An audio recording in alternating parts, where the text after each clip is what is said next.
and hopefully we've got a number of you joining us this evening for this community conversation. A warm welcome from us, the first in a series of meetings across the district and online over the next 2 weeks as we unpick some of the big issues facing us in Central Hawke's Bay. Welcome to everybody. A quick introductions in the room. Doug, would you like to go first? Yeah, kia ora everybody. Doug Tate, Chief Executive here at Council. Cal? Oh, kia ora everybody. I'm Kelly Enand and I'm currently the Deputy Mayor for Central Hawke's Bay. Thanks, Kelly. And we have some of our team in the room who you just saw on the screen who are supporting making us have this Facebook, YouTube Live actually event tonight. So a warm welcome to everybody. We will put some slides up shortly, but just as an introduction to what we are doing tonight. There are three big things that are happening for us right now at Central Hawke's Bay District Council. And it is a really timely moment for us to have some conversations. The first one is that it's approaching the end of the financial year and we're heading into setting the budgets and the plans for what we do for next year, starting on the 1st of July. Council has done a lot of work on setting up that annual plan and that budget, and we've got an opportunity tonight to work through the work we've been doing, what the plan looks like going forward, and the rates impact for households. So that's the first part. The second part is actually a really important formal part of what we're doing, and that is a meeting and a discussion about making submissions on the Local Water Done Well reform program that has come out from government, and we are proposing that we work in a Hawke's Bay wide regional water model. We're going to spend some time tonight talking through that and offering some information. You can ask us questions to inform how you might make a submission to support us in that decision making. And the third part of tonight is about our our roading recovery, our big mountain of work that we had coming out of Cyclone Gabrielle. So we're going to touch on all three of those topics tonight. And between us, we're going to share some information and answer some questions. So I think we can pop some slides up, Doug, if you've got them. And Kelly, over to you. Thanks, Alex. So as Alex mentioned, all councils must develop a long-term plan every 3 years, and these tend to map out the next 10 years of investment and where we need to be heading. Sadly for us, because we experienced the cyclone, we only had to do a 3-year plan last year, and what we're talking to you tonight is about year 2 of the long-term plan, and we're calling it Road to Recovery Year 2. Our priorities do remain the same: land transport recovery, vital, and 3 waters investment, very, very important, and also focusing on the recovery that is still needed within the district. For year 2 of this plan, we originally projected an average rate increase of 14.9%, and we've made some really big calls while balancing the views of the community and their needs. We debated libraries, transfer stations, which resulted in one of the transfer stations closing in Waipawa. And we've done the deferring of investment in open spaces, hoping that we will one day be able to access some external funding. We have greatly deferred or reduced spending outside of our focus areas, and all the messaging from government at the moment is that we need to stay to our core business. Well, Central Hawke's Bay District Council has always done really well at sticking to its core business. But we can only defer for so long, but affordability remains at the top of our list of challenges, as it does for so many of the households that we represent. While balancing $129 million worth of roading recovery needed in our district, years of underinvestment, community expectations, government legislation, and interest rates and inflation, we've done what we can to be able to work out a really good plan. We've managed to get the rate increase for rural properties down to an average of 4.2%, and for our urban, an average of 10.1%. Sadly, this increase is being driven by significant investment needed in the three waters: drinking water, stormwater and wastewater. This is not new and it's not going to go away anytime soon. And we'll talk to you further about that later on. The burden of rates increases will continue to sit with our towns. And like I said, it's not going away. We know that these increases are not sustainable long term, and we're advocating for urgent changes to the funding system. One of the decisions before us is the government's proposed local water done well legislation, which we will have the opportunity to talk to you about soon, and further in the coming weeks out in the community. We urge you to get your head around it because it will have an impact on you. It will have an impact on our community, and we need people to really understand where we're at. Thanks, Kelly. And we probably have the opportunity right now to dispel one of the first myths that we've seen pop up in community in the last couple of weeks, and that is about what's going to happen to our water rates. There is a proposal that we're going to talk about later that sees the increase to our water rates, but the first dispelling of the myth is that that is not $7,000 for water rates coming up on the 1st of July. Just to be really clear, that is not that increase for this year. That is what potentially it's projected for. Doug, do you want to take us through actually what this looks like for the 1st of July this year?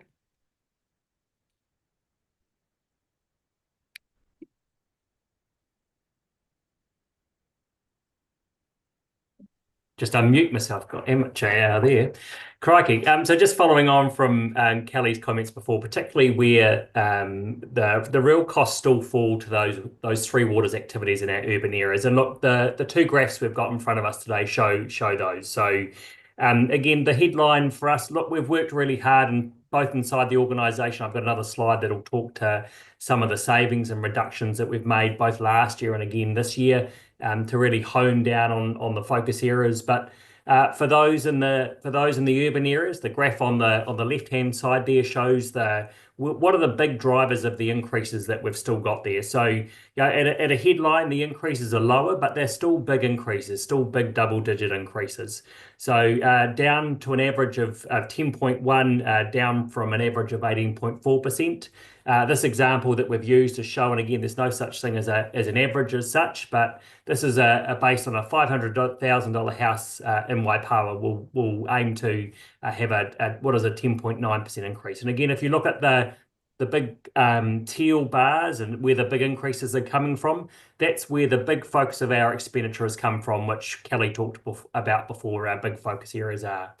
So again, still high increases in the urban areas. Yes, they are down, but they are still high. And again, that's the key point of why we really need to focus on a regional water entity for the future, which again, we'll talk about a little bit later. And those in the rural side of things, that's the right-hand graph. Look, increases are lower. And while the example we've got a 5.1% increase, the average for those in the rural areas on average 4.2%, down from an average of 12.2%. Again, the really big driver in there is the big focus area in the land transport area, which again, coming back to the big three priorities that sat inside the 3-year plan. And look, really where the big savings that we've made have come down to, again, being able to target the general rate. So how have we made the savings? And look, just really want to be upfront. Look, we've worked hard. I hear on a regular basis, your elected members here as well, making sure that we are right-sized for the future, and we're not flush with staff, and I can certainly guarantee that we aren't that.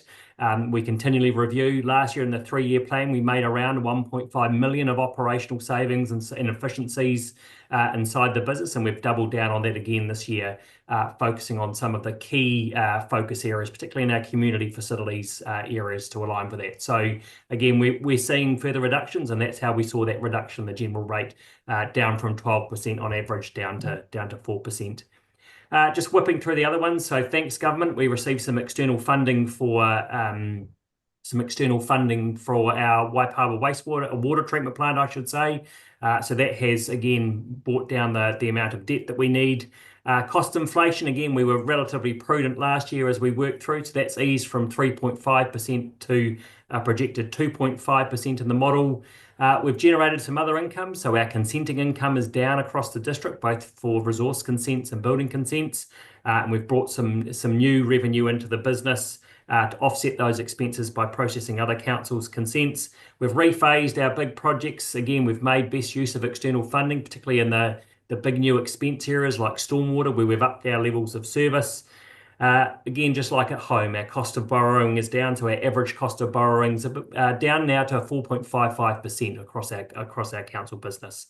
And the last one, which is a really good news story, if you didn't see the story on Facebook a few weeks ago, we were again making best use of local, and we've really heard that clearly from our elected members, and that's following a local procurement process. We've ended up with some really great prices and rates from our local contractors for simple stormwater work across our network. So again, look, we've heard you very clearly, and we've worked hard both inside the organisation and with our elected members to get an annual plan that's as low and as appropriate as we can do relative to our big priorities.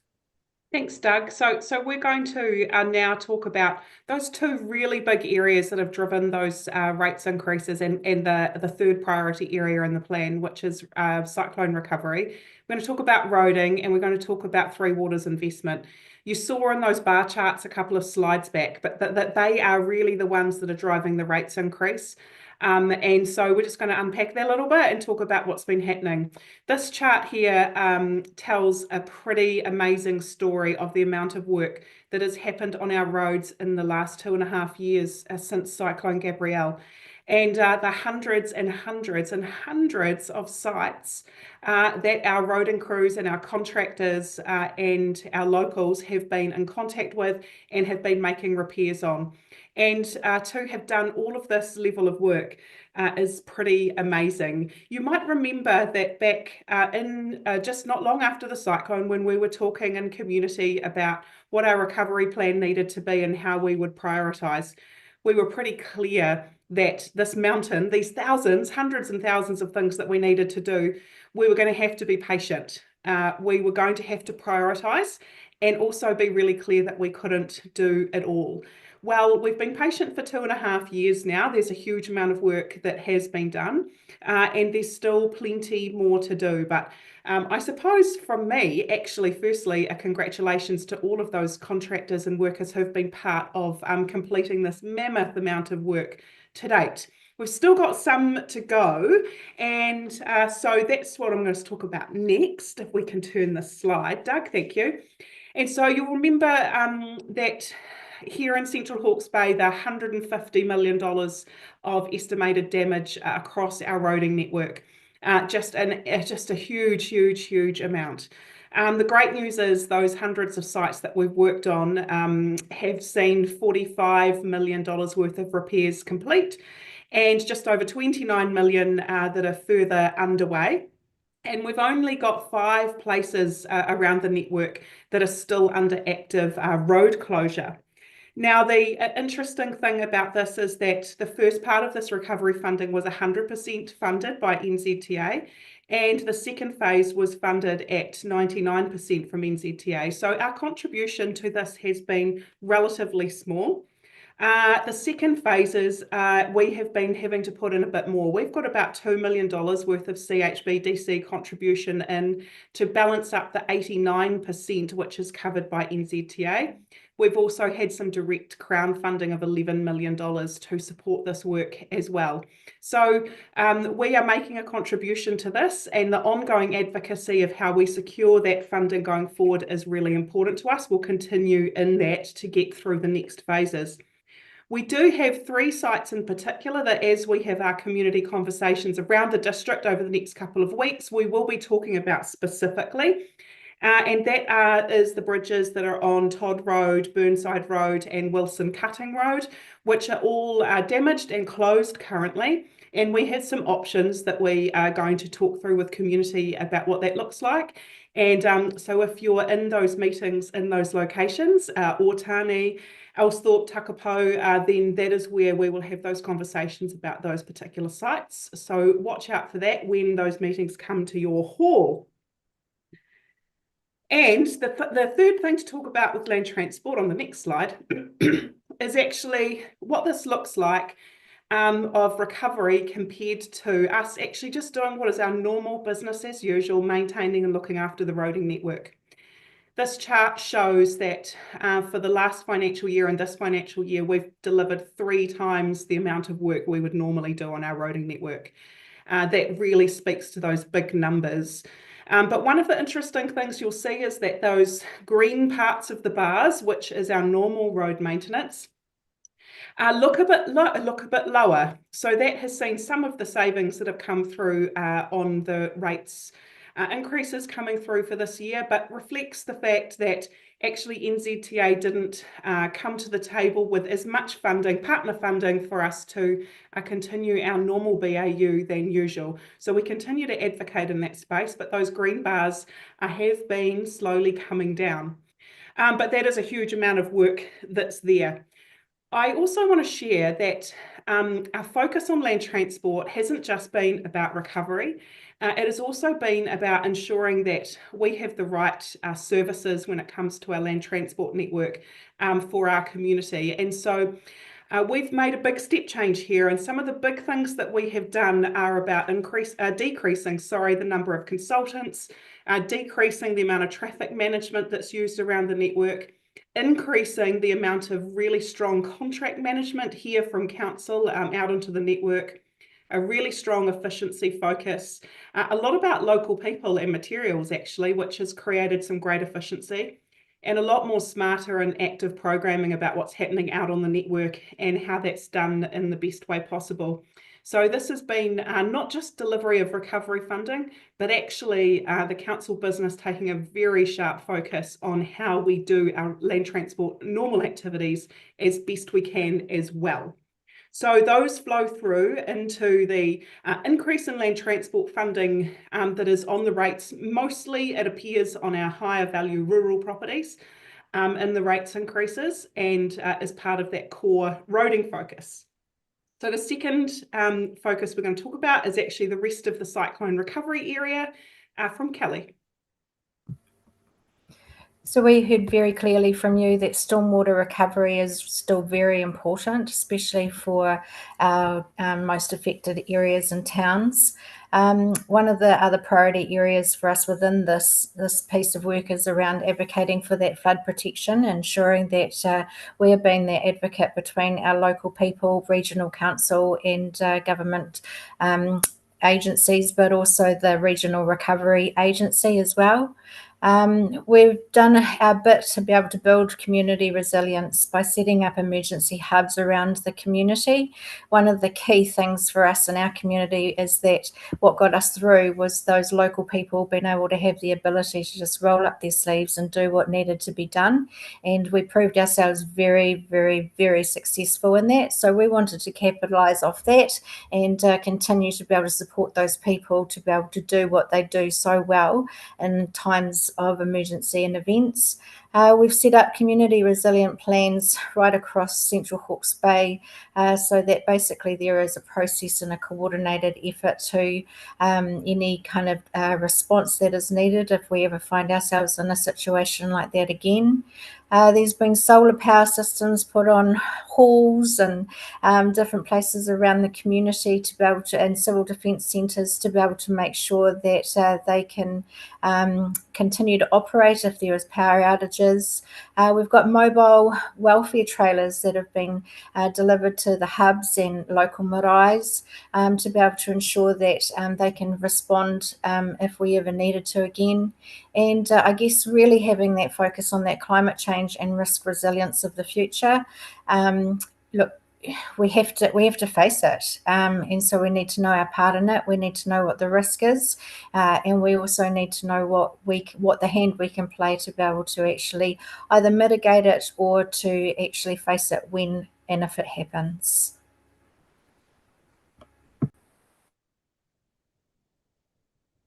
Cool. Thanks, Cal. So I've got priority 3 being our critical water infrastructure. So again, thinking of big 3, land transport, recovery priorities, and our most critical water infrastructure. So look, our real big focus in this in the 3-year plan was around our drinking water infrastructure. And again, in the context that we've got reservoirs that are over 100 years old, are earthquake prone, less than 8 hours worth of water resilience within Waipukurau in particular, a really big focus that we heard from you to prioritise that and get that right over the next 3 years. And look, we're seeing that really come through. These are some really big numbers that we're seeing, some lumpy expenditure in terms of getting the big capital upgrades for those replacements over the line and sorted. So you'll see that particularly in the first line, and that includes some funding not just for this year, that's a carryover over multiple years for what is our new drinking water treatment plant in Waipawa, but what's also known as the Waipawa-Waipukurau Second Supply Project. Again, a big focus on renewals, a big focus on our wastewater pipe renewals as well, and critical stormwater upgrades. And when we talk about wastewater plant minor upgrades, 6 million is not minor. The real big focus for that as well is, again, some really important compliance work in Waipukurau. But look, you look across that's just our water infrastructure. 10 years ago, we were delivering on average about $8 million worth of capital a year. So if you think that just next year alone, we're aiming to deliver 31 million just in our water space, really speaks to the high volume of work and catch up we've got to do across the district. So again, big money, particularly in our infrastructure assets around our reservoirs, that we've got to really focus on in this year ahead. So with that, Alex, probably a really good segue into local water done well. Yeah, it is. Well, so those critical water upgrades are contributing between $300 and $500 per property in the urban areas to the rates increase. So there is a direct line between that water infrastructure work being done and needing to be done and the impact on our urban back pockets when it comes to paying those rates and water charges. And so that is not something that's new to us. We've been talking about # the big water story for a number of years.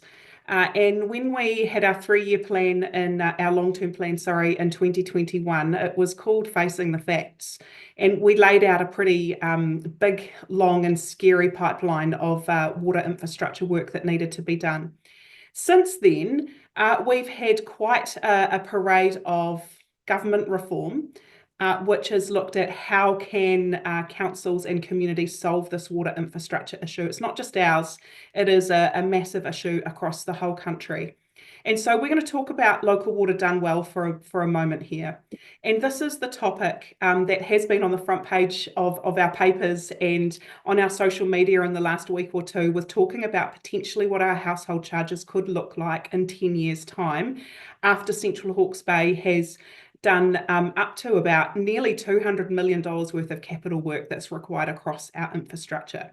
So Local Water Done Well is the current government's reform program. You'll remember that the previous government had the Three Waters reform, where they proposed aggregating all water and wastewater and stormwater supplies into between 3 and 10, it changed a couple of times, large water entities that would manage at scale our water infrastructure and give us the benefits of bigger and more professional water utility entities and the ability to fund and finance at a bigger scale.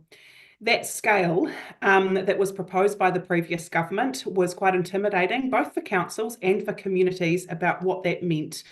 This current government has repealed that position, but has a new position that they call Local Water Done Well. Some of the premise behind this is still the same. The premise is that we have council-controlled organisations which are a little bit separated from council to create the expertise and the focus to make sure we're investing in our water infrastructure. It is still looking at how do we use funding and financing mechanisms at scale where there's a lot of infrastructure and a lot of people and a lot of connections together. And also the role of economic regulators who will assess whether these entities are investing enough in the infrastructure and that it's planning sufficiently for the future. So some of those principles are the same as what had carried through from the previous government. The big difference is that we now have the opportunity for councils to be directly owning these organisations that will be running the water infrastructure, and also that we can do it in a grouping of our choosing, or on our own, if that's what is chosen by us as well, but a grouping of our choosing. So we're not surrounded by 20-something other communities that we're working with, but focusing on a smaller area. And for us, that is the Hawke's Bay region area. The reform has us submitting a plan to the government on the 3rd of September about the right option for us to invest enough, to raise enough income to fund the infrastructure, and to set our water infrastructure up for the future. So we have been working, as we have for more than 5 years now, with Napier, Hastings and Wairoa together as the Hawke's Bay region, and worked through the options of how we could meet these regulatory parameters from government in the Local Water Done Well framework. And I'm going to just quickly look at the 3 options that are considered, that we have considered, and we're asking you to consider and to understand. I'm going to go backwards from number 3. Okay, so that sounds a little bit counterintuitive. I'm going to start at number 3. Number 3, it says in-house delivery. Now, this is not just council continuing as normal. Just want to be really clear about this. This is about how we might have a segregated business unit connected to council that would operate under the economic regulations to deliver water infrastructure. It would be quite different from how we do it now, but that is one of the options for us. That would mean that we were on our own. We've got no allies and not necessarily the capability to set us up well for the future. Number 2 option is a standalone CCO of Central Hawke's Bays alone, so without any other shareholders or participants in that entity. That would see us create a separate entity that was just ours, that would own and manage that water infrastructure. This has some challenges in terms of the bigger cost to set it up, and it also doesn't have the scale that the regional CCO, number 1, which is our preferred option, would have. So the preferred option that we've worked through a lot of the details behind this, is that to take these policy settings forward and set ourselves up well for the future, an entity which is owned by us, Central Hawke's Bay District Council, Hastings District Council, Napier City Council and Wairoa District Council is the preferred option for us. We're going to work through some of what is in the background to this, and we are going to be seeking your feedback on this choice of the preferred option and the points that you think we need to consider as we take our next lots of decisions and move forward. So we're going to tell you a little more about what the CCO thing is. And I think, Doug, you're the man for that job. Right, thanks, Alex. So look, again, we'll just cover off on the left-hand side of the screen, first of all, what is a CCO and a council-controlled organisation. So a CCO is different to council, but forms part of what is the council organisation.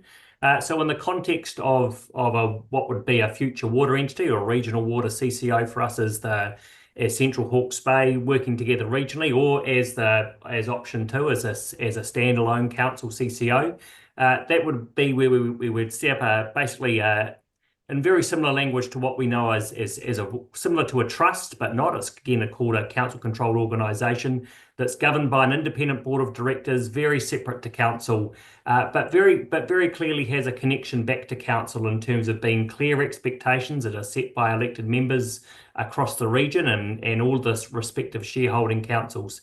And each year that CCO must report back to council. So look, again, we've got very similar arrangements to this in place. If you were to try and compare to how we get some reporting back from other entities that we work with together regionally, the Regional Economic Development Agencies, one of those as an example. But again, this would have a different set of rules and parameters that came around it. So again, still owned by councils, but in a single CCO structure that sits separately as well. So still in control, but again with some separation. Doug, so just Doug, sorry, what does that mean? What does that mean for how we finance and borrow and fund what work that the CCO would do?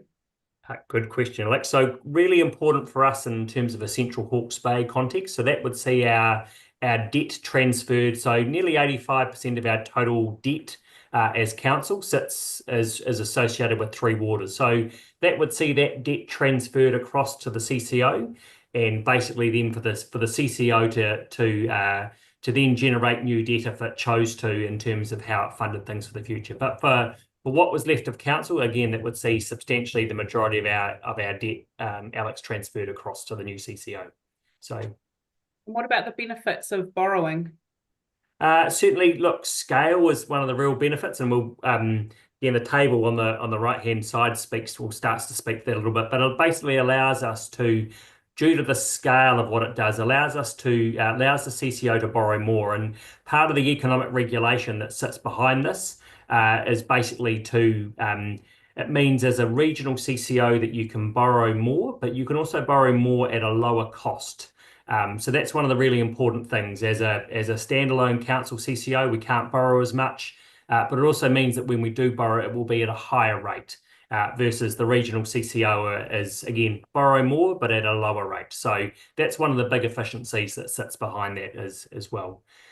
So look, and again, that kind of sits behind across some of the criteria in terms of service provision, scale and efficiencies, resilience. Look, you can read the headings as they go down the page, but look, as again, having assessed all of the non-financial criteria that sit behind the three options that we considered, clearly the regional CCO came out strongly across all of those three options.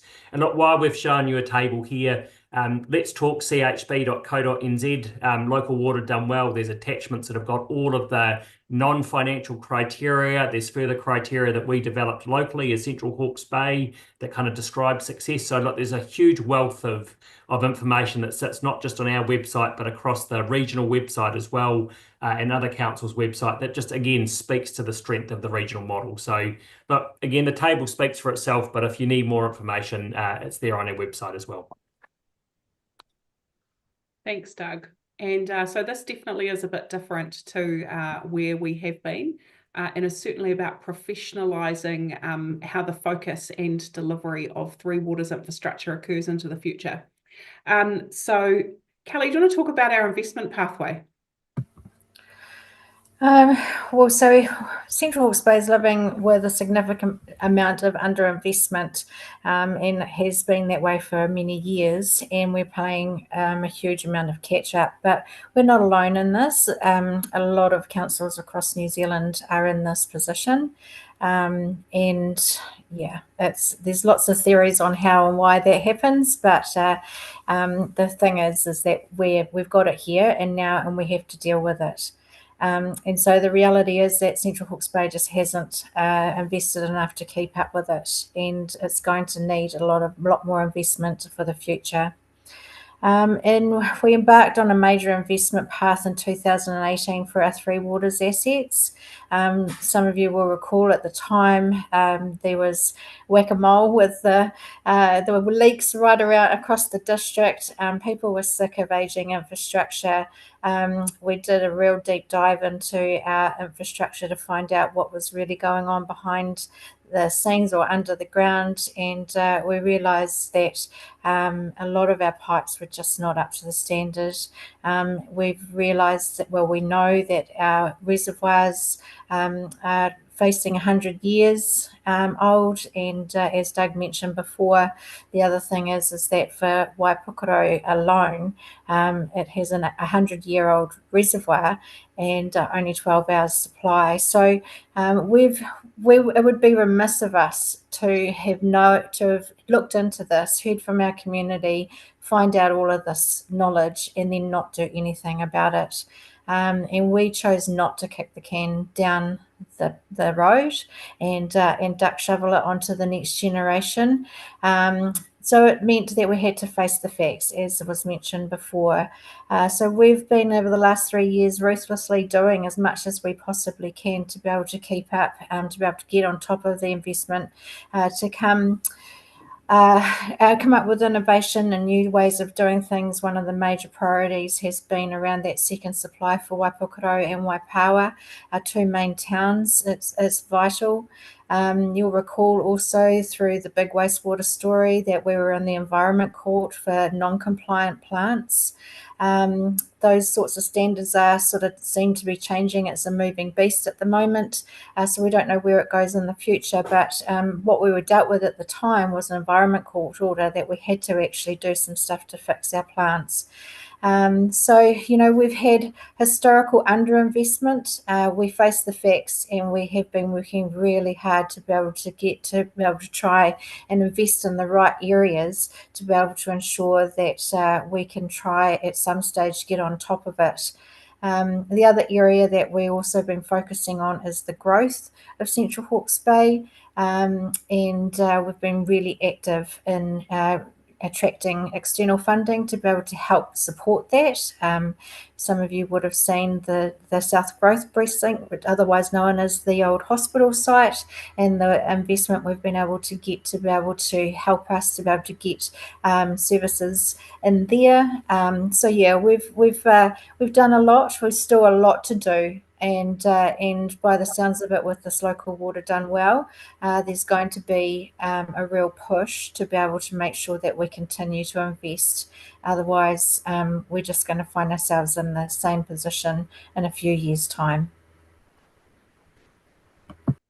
So that leads to the path of what this would mean for us as householders in paying for water connections into the future. So that perfect storm of investment leads us in a path over the next 10 years where just under 200 million further of capital investment required. And what we have done across the region is modelled those three different approaches, and all four of our councils have done that and done it collectively, is to look at the difference in the price path of what would happen if we invested like that. So we've been really deliberate here to look exactly at what this means for Central Hawke's Bay and for us continuing to be the ones that pay for our infrastructure, and not that we are working together as a region with everyone with the same charge. Each council's numbers have been modelled so that we can see really clearly for each of us what the benefits of scale look like before we consider any other approach for how we would do things regionally to get smarter about how we create more efficiency or affordability or change up how we invest. So what we can see here are three lines that show the path of what would be for Central Hawke's Bay. This is not for anyone else, just for Central Hawke's Bay. And you can see the green line is the lower line, and it heads up to that $7,000 a year mark that was referred to in the media recently. That is at the end of 10 years. So what we see from this curve is that no matter what we do, this is an increasing path point for us if we were to fund everything that we need to do just on our own. And the best option that we can see from that in terms of the impact on Central Hawke's Bay ratepayers is that green line of working together at the regional CCO level. And so Doug, would you like to talk about what that looks like more specifically? Yeah, thanks, Alex. And look, just again, we heard it in the media earlier this week and last week as well. Look, these are really big confronting numbers, and we've already got some work underway working through just what are the other options that are ahead of us in terms of digging further into that number. But the brutal reality is as we've talked about, we've got some really big investment challenges ahead of us. So again, a really big focus for us. But look, across the three options that sit there currently, again, the regional CCO gets us to basically $7,000 a household in 10 years' time. Yeah, and again, that's despite being nearly $5,000 a household cheaper over that whole 10-year period. So, cumulatively across our 4,400 connected ratepayers, that's nearly $20 million worth of savings just in Central Hawke's Bay alone. So, look, already just even as the regional CCO model in this, as Alex mentioned, there are efficiencies just even at this very first cut of the numbers. So certainly there's more work that we've already got underway assessing around what are the other options that we've got ahead of us, working inside the model that is the Local Water Done Well framework, which again is a really different approach to how we currently manage water services. So look, again, you can work your way through this. Again, all of these numbers are sitting on our website, letstalkchp.co.nz. Click into the pages. You can see these as you work through as well for each of the different options in more detail. But again, the regional CCO model, $5,000 per household generally across the top, around 415 if you average it out over the 10 years, around $415 per household per year. So 20 million across all of Central Hawke's Bay. So what this all means is that we've been working for a long time now about how do we change this picture of what Three Waters investment looks like for Central Hawke's Bay. And we have another step in the path. And we are asking for submissions and feedback on this option of working together under this local water done well framework with our neighbours, with Hastings, Napier and Wairoa, to work together as a region to have a water entity that delivers on a professional and well-resourced delivery of our Three Waters infrastructure into the future.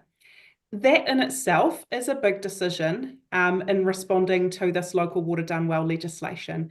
This is a decision that will make delivery of our water assets look different to what it is currently through council. But to be clear, this is an option that is very well described by the legislation that has been given to us to operate in. And that what we have to do now is look at how we get the best outcome for Central Hawke's Bay from this. So your feedback on whether you agree that working together as the region is a good step for us is absolutely paramount. You can make submissions on that through the Let's Talk CHB site. We're going to have more meetings around the district. You can pop into a library, or you can give customer service a call or give your councillors a call. Our numbers and contact details are on the council website as well.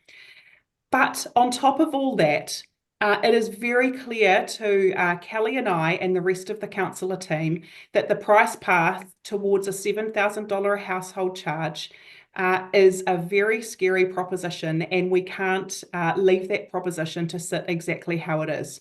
So your feedback on your concerns about that, about any other concerns that you have about how this model would play out, are really vital in this submission framework. How we see it is that we've got work at 3 layers to do to advocate for our CHB households in this.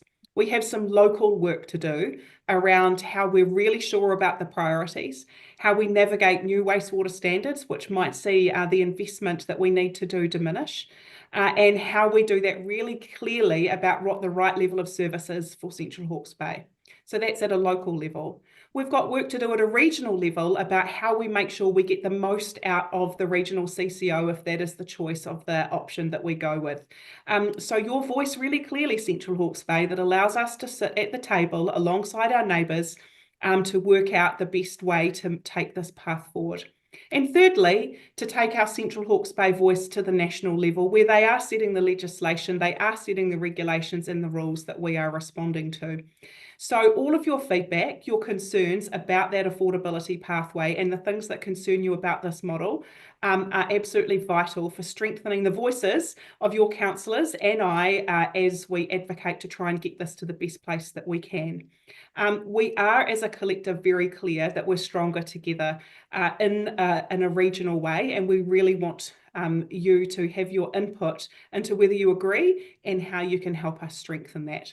So that is the big part of the feedback that is required. Lots of options there for you to give the feedback. So we have an opportunity to answer some questions. And how are we going to do this, Doug? Cool. So I've got a couple, Alex, that we've picked up a little bit earlier. We haven't got any on the we don't have any yet on the YouTube plugin at the moment. But we've got some that have come through earlier. So look, I'll throw them out, and between the three of us, we can work out who's best placed. So look, the first one is a regional council controlled organisation just a pathway to future amalgamation? Oh, straight to the big one, Doug, the big question. You're welcome, Richard. Look, this is a really great question. Hawke's Bay knows about the word amalgamation because we talked about it in depth actually 10 years ago this year. So something that we know drives a lot of emotion in community. So the way that we look at this is that actually amalgamation, this is not amalgamation of all of council activities going together. This is about how we still maintain our local leadership, still maintain the local autonomy, but we use the benefits of scale of working together on this core infrastructure to get better outcomes, affordability outcomes at the community level. This is potentially something that could create a stronger local leadership path in the future, but it is not in itself amalgamation of councils. But we see it as a way of getting more efficiency from working together. Great. Another one here, and again, happy to take this, Alex, or cross. Will water services through a regional CCO be privatised in the future? No. Good. It's a pretty simple one, to be honest, because the way that this shareholding will operate, no, these will always be owned by community through council to be the shareholders of the council-controlled organisation. And in fact, a lot of the legislation precludes us even considering that. Right.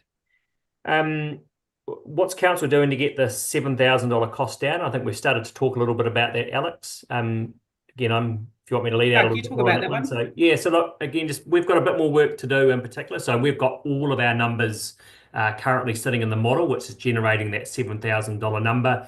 Mary Alex talked a little bit earlier about the implications of the wastewater standards. So these are some new standards that are currently being out for consultation with Taumata Arawai, who are our new regulator in this space. But that'll be as we work through as well, particularly for our wastewater program, what that might see, particularly in our smaller communities where the level of treatment that we had originally included and is included in the big numbers that you see inside that $7,000 increase may mean that we've got some reduction. So we're doing some further work on that. We're also testing across the basis of all of the programs as well, whether further opportunities are to rephase or reconsider that as we work through. So we might not see that in the immediate work through the immediate numbers that council adopt later this year, but that's part of the big focus that we're working towards to try and get that number down as well. What about this one? There's some of this feedback has been on social media in the last few days. So a lot of our households are really feeling the financial pinch right now, and the prospect of what that might mean for the future. What else can we do on this, and how do we feel about this issue? Kelly, would you like to talk about that?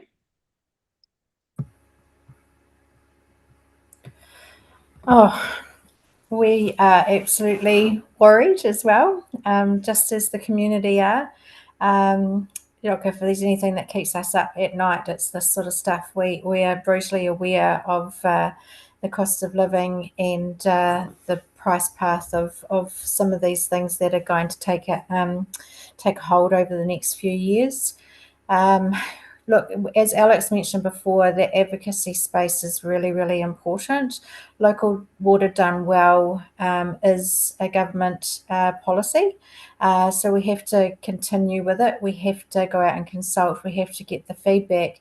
But then it is our job to make sure that we advocate for you as well in that. So that's why it is so vital. If this is unaffordable to you, then we need to know. It can't be just Kelly and Alex and Doug's view of it. We need to hear from you so that we've got mandate to be able to go and talk to our central government and to our regional partners about the cost and I guess the implications of these costs on local families. So those are the things that we take very, very seriously. And Alex has always been our biggest advocate at those national tables, and certainly we're not afraid to be able to certainly stand up and say when we feel that things need to change, and we do that. We've done that, and we will continue to do that. But we need to have the voice of the community behind us. Well said. I think the other thing is that we can see really clearly from the situation in Central Hawke's Bay that the current situation of how water infrastructure is funded, financed and delivered is just not sustainable. It's broken. And we have been saying that for quite some time. This local water done well gives us a step towards something that will be more sustainable. But there is the numbers absolutely paint that there is more that we need to do, because it is certainly not the silver bullet. Doug, have we got any more questions? Yeah, I've got one, Alex, around council just needs to cut its spending to get these costs down. Yep, happy to segue between the two of us if you want on that one. Sure. Look, this is a really interesting one, and we've looked at this really carefully. So the big part of what is driving this investment pathway actually is not so much about people or about overhead. It's actually about pipes and pumps and concrete and reservoirs and treatment plants and sludge and all of the weird and wonderful things that goes into dealing with water infrastructure. And that is the big part that is driving this. So absolutely, there is operational efficiency around how we do that and how we set that up. And the balance that we've got to make on having the right capacity and capability in a council and in our contractor environment that allows us to still make good decisions about what to do. If we don't have good advice and good people in the building that are helping us do that, then we can have, and Central Hawke's Bay knows this, sometimes we have investment decisions that are the wrong ones, and they don't play out for community. So having the right expertise in the room is really important, but it is a fine line of making sure that that is driving for the very best outcomes, the most efficient outcomes that we can. So the big drivers of the cost here are not about people and overhead. It's actually about the pipes and the pumps and the concrete and everything else.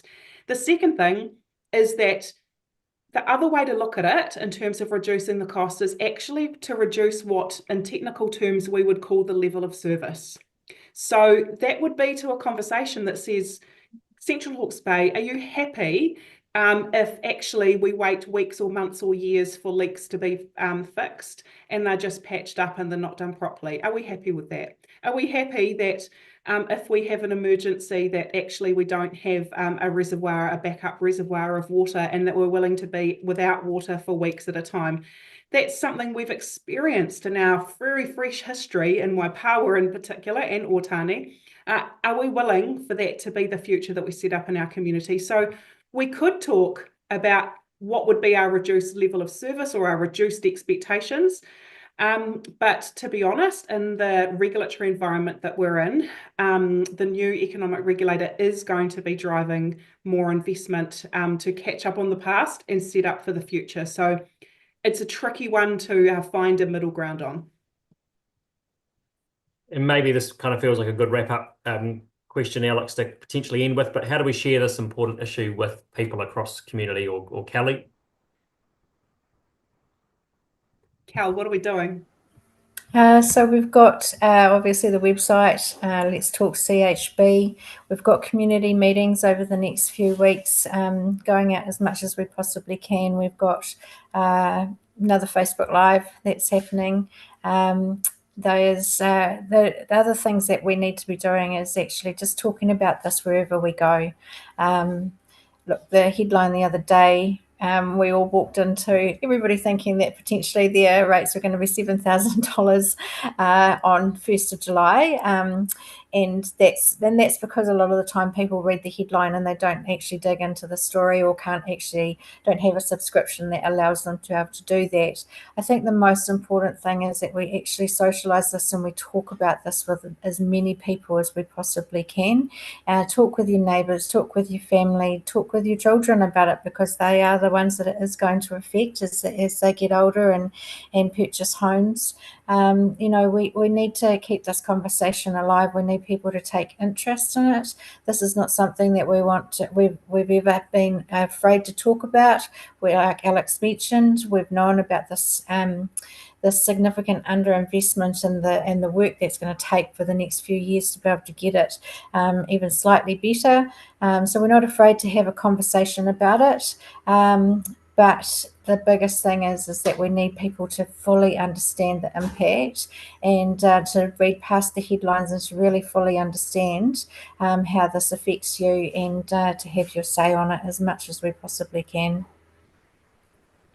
Thank you. I look forward to seeing more people at localities, in the halls, and our meetings around the district. We're also going to have another one of these online meetings in a couple of weeks' time as well, as I'm sure there'll be new questions that come up and new topics and themes that we uncover as we go around and talk in the community.